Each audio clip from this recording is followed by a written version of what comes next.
Shalom, saya akan membaca dari buku Khotbah di atas Bukit yang ditulis oleh Ellen G. White, bab 6, bukan menghakimi tetapi melakukan.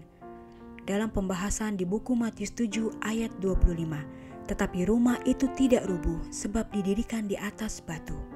Benar-benar telah digerakkan oleh kata-kata Kristus. Keindahan ilahi dari prinsip-prinsip kebenaran menarik hati mereka. Dan amaran-amaran serius Kristus telah datang kepada mereka sebagai suara hati yang mencari Allah. Kata-katanya telah membongkar sampai ke akar-akar pikiran dan pendapat mereka dulu. Untuk mengikuti ajarannya akan memerlukan suatu perubahan dalam semua kebiasaan pikiran dan tindakan mereka. Ini akan membuat mereka bentrok dengan guru-guru agama mereka. Karena ini akan menyangkut perubahan seluruh struktur yang dari generasi ke generasi telah dibina para rabi. Oleh karena itu, walaupun hati menanggapi kata-katanya, sedikit yang bersedia untuk menerimanya sebagai pembimbing kehidupan.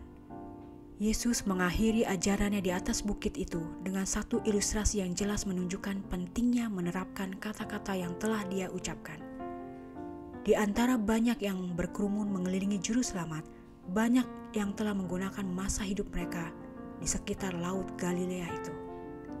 Ketika mereka duduk di lereng bukit, mendengar kata-kata Kristus, mereka dapat memandang lembah-lembah dan jurang-jurang yang melaluinya, sungai-sungai kecil menemukan jalannya mengalir ke laut. Pada musim panas, sungai-sungai ini sering hilang sama sekali, hanya meninggalkan saluran yang kering dan berdebu.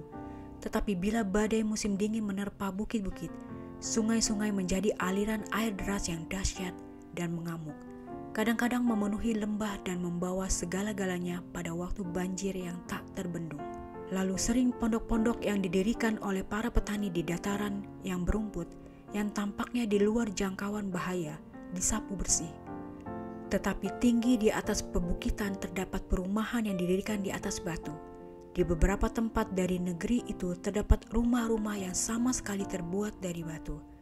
Dan banyak dari rumah-rumah itu telah menahan angin ribut selama ribuan tahun. Rumah-rumah ini didirikan dengan kerja keras dan kesukaran. Rumah-rumah tersebut tidak mudah didatangi, dan lokasinya tampak kurang menarik, bukan seperti yang di dataran rumput. Tetapi rumah-rumah itu didirikan di atas batu, dan angin, banjir, serta topan sia-sia untuk merubuhkannya. Seperti para pembangun rumah-rumah di atas batu ini, kata Yesus, begitulah yang akan menerima firman yang telah kuucapkan kepadamu dan membuatnya menjadi fondasi tabiat dari kehidupannya. Ratusan tahun sebelumnya, Nabi Yesaya telah memuliakan firman Allah kita tetap untuk selama-lamanya. Yesaya 40 ayat 8. Dan Petrus, lama setelah khotbah di atas bukit diberikan, mengutip kata-kata Yesaya ini, menambahkan, inilah firman yang disampaikan Injil kepadamu. 1 Petrus 1 ayat 25. Firman Allah merupakan hal satu-satunya yang diketahui dunia kita abadi. Firman itu adalah fondasi yang pasti. Demikianlah bacaan buku Khotbah di atas Bukit bab 6 bukan menghakimi tetapi melakukan. Dalam pembahasan di buku Matius 7 ayat 25. Tetapi rumah itu tidak rubuh sebab didirikan di atas batu. Tuhan memberkati.